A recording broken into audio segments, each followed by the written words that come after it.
कहानी के 6वें भाग में शोभा एक चोर के साथ चली जाती है और वो एक भला इंसान बन जाता है। वो कृषि कार्य कर रहा था और उसको स्कूल भेजने लगा था। आगे क्या हुआ इस भाग में देखते हैं। कुछ दिन बीत गए। एक दिन जब शोभा घर के काम कर रही थी, उसका बाबा आया। तुम अभी भी क्यों काम कर रही हो? स्कूल नहीं गई? अगर कोई काम रह गया है तो मैं कर दूंगा, तुम स्कूल चली जाओ। पापा, स्कूल की छुट्टियां लग गई है, घर पर ही रहूंगी। अच्छा, दिन बहुत तेजी से गुजरे हैं। ठीक है, तो मैं खेत जाकर आता हूँ। पहले कुछ खा लो ना बाबा, फिर थोड़ा आराम करो, उसके बाद जाना काम पर, ठीक है? जैसा तुम कहो। वो उसे खाना परोसती है। उसने खाया और फिर थोड़ी देर आराम किया। फिर शोभा उससे बोलने लगी, पापा, मैं बहुत दिनों से कुछ पूछना चाह रही थी आपसे। हाँ, पूछो। आपका नाम क्या है बाबा? अब मेरा नाम जानने की क्या जरूरत पड़ गई? मेरी सहेलियां मुझसे पूछती हैं कि तुम्हारे बाबा का नाम क्या है, तो मैं कहती हूँ कि मेरे बाबा का नाम है बाबा। वो हंसती है मैं भी हंसती हूँ। मैं बहुत समय से पूछना चाह रही थी, आपका नाम क्या है, बताओ ना। मेरा नाम है वरप्रसाद, कोई पूछे तो यही बताना। वो कहती है ठीक है। वो थोड़ी देर के लिए आराम करता है और फिर खेत में काम करने के लिए निकल जाता है। शोभा घर पर रहती है। इस बीच एक महिला जो जरा पागल सी दिख रही है, रोते हुए उसके घर के सामने आती है। उसे देखकर शोभा ने पूछा, तुम कौन हो? वो रोती है और कहती है, वे मुझे मार रहे हैं। शोभा बाहर जाकर देखती है, 2 आदमी उसका पीछा कर रहे होते हैं। वो शोभा के घर के सामने आकर, क्या वो पागल औरत तुम्हारे घर आई है? बाहर निकालो। लेकिन आप लोग कौन हैं? उसका पीछा क्यों कर रहे हैं इस तरह? उस लड़की ने हमारी दुकान से खाने की चीजें चुराई, उसे चाटे लगाएंगे। उनकी दुकान से खाने की चीजें चुराई? मुझे भूख लगी थी, कई दिन हो गए मैंने कुछ नहीं खाया। मैंने कई लोगों से कहा कि मुझे कुछ खाने के लिए दे दे, लेकिन किसी ने नहीं दिया, इसलिए मैंने चोरी की। उसकी बात सुनकर शोभा को इस महिला पर दया आ गई और उसने उन आदमियों से कहा, मैं दे देती हूँ पैसे, उसे मत मारना। उसने कहा और उन्हें पैसे देकर भेज दिया। कौन हो तुम? तुम्हारा नाम क्या है? मैं अपना नाम नहीं जानती, सब मुझे पागल पागल कहते हैं। मेरा नाम पागल है, वो मासूमियत से कहती है। शोभा उसे खाने के लिए अंदर ले जाती है और उसे खाने के लिए देती है। वो वहां फिर आराम भी करती है। थोड़ी देर बाद उसका बाबा वरप्रसाद वहां आया। तब शोभा ने उसे सब कुछ बताया कि क्या हुआ था। तुम जानती भी नहीं कि वो कौन है, उसे यहाँ से निकालो। तुम ऐसे क्यों कह रहे हो बाबा? मुझे लगता है कि उसका अपना कोई नहीं है और वो सामान्य हालत में भी नहीं है। उसे हमारे पास रहने दो, क्या हो जाएगा? वो कहता है ठीक है। वो दिन समाप्त हो गया। अगले दिन वो उसे नहलाती है और उसे नए कपड़े देती है। शोभा जो कुछ भी करती है वो भी करती है। ये देखकर अपने मन में शोभा, मैं जो भी कर रही हूँ वो भी कर रही है, इसका मतलब है कि वो समझदार है, बस बेचारी अपने में नहीं है। अच्छा होगा अगर मैं उसे एक बार डॉक्टर को दिखा दूं। तो वो अपने पिता से कहती है, ठीक है, मैं तुम्हारी किसी भी बात को टाल नहीं सकता। 2 दिन बाद मुझे पैसे मिल जाएंगे, तब ले चलेंगे डॉक्टर के पास। उसने कहा। 2 दिन बीत गए, उसे पैसे भी मिल गए और वो पैसे लेकर घर आया। फिर शोभा से कहा, मुझे पैसे मिल गए हैं, चलो उसे अस्पताल लेकर चलते हैं।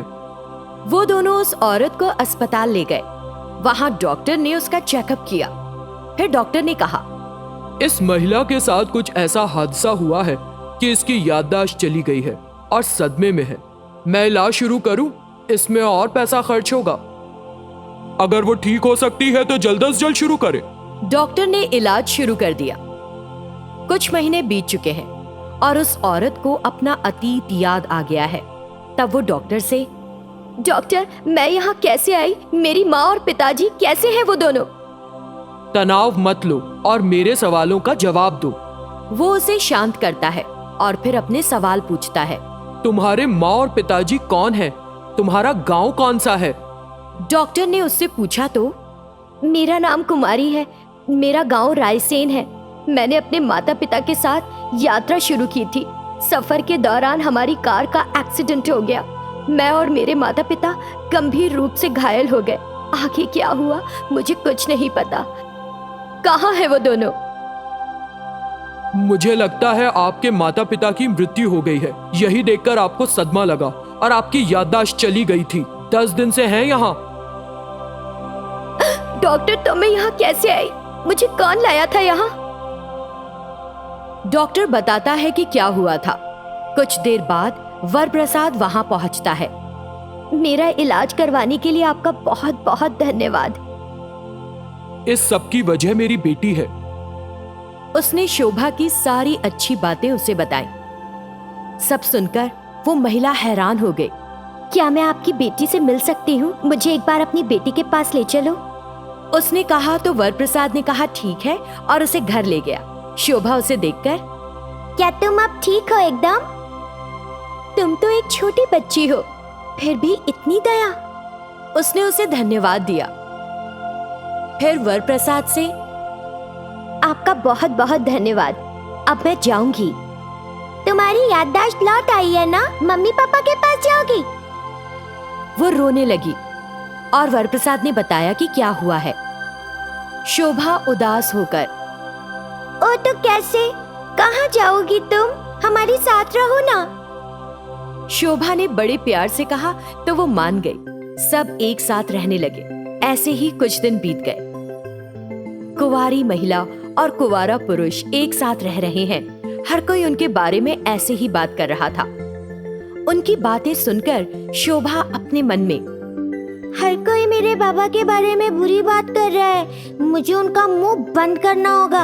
इसका मतलब है कि मुझे कुमारी के साथ अपने बाबा की शादी करवा देना चाहिए। मेरी वजह से मेरे पिता अविवाहित क्यों रहे?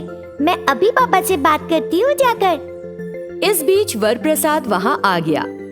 पापा, हर कोई आपके बारे में बहुत बुरा बोल रहे हैं। आप कब तक इस तरह अकेले रहेंगे? मेरी बात सुनिए और कुमारी से शादी कर लीजिए, फिर मेरी भी माँ होगी ना। ये गलत बात है बिटिया। उसकी अनुमति के बगैर हमें ऐसा नहीं बोलना चाहिए। अगर कोई कुछ कह रहा है तो कहता रहे। लोगों का काम ही कहना होता है। हमें परवाह नहीं करनी चाहिए। आज वो ऐसे बोल रहे हैं, कल कुछ और बोलेंगे। हम क्यों सहे उनके ताने? मैं कुमारी से बोलूंगी। कुमारी उनकी बातचीत सुन रही थी। उसे देखकर शोभा ने पूछा, तो बोलो, तुम करोगी मेरे बाबा से शादी? मैंने तुम्हें मेरे बारे में पूरी तरह नहीं बताया। मैं अपने बाबा की असली बेटी नहीं हूँ। उसने कुमारी को सब कुछ बताया। ये सुनकर कुमारी उदास हो गई और बोली, तुम्हें इस छोटी सी उम्र में कितनी मुश्किलों का सामना करना पड़ा है। मुझे पता है माता पिता को खोने का मतलब। मैं भी उसी दर्द को झेल रही हूँ। तुम्हारे बाबा ने तुम्हें पाया और सही रास्ते पर चल रहे हैं। तुम दोनों साथ में बाप बेटी की तरह रहकर एक दूसरे का सहारा बने हुए हो। बस एक माँ की कमी है। आज से मैं तुम्हारी माँ हूँ। उसने कहा तो शोभा और वरप्रसाद बहुत खुश हुए। उनकी शादी एक अच्छा मुहूर्त देखकर हो गई और बेसहारा कुमारी को पति के रूप में वरप्रसाद मिल गया। अकेले वरप्रसाद को पत्नी और बेटी मिल गई। शोभा जो अपने पिता और सौतेली माँ से अलग हो गई थी, माँ बाप का प्यार मिल गया। वे सभी एक परिवार की तरह रहने लगे और एक नया जीवन शुरू किया। उनका जीवन खुशहाल था। आगे क्या हुआ देखेंगे अगले भाग में।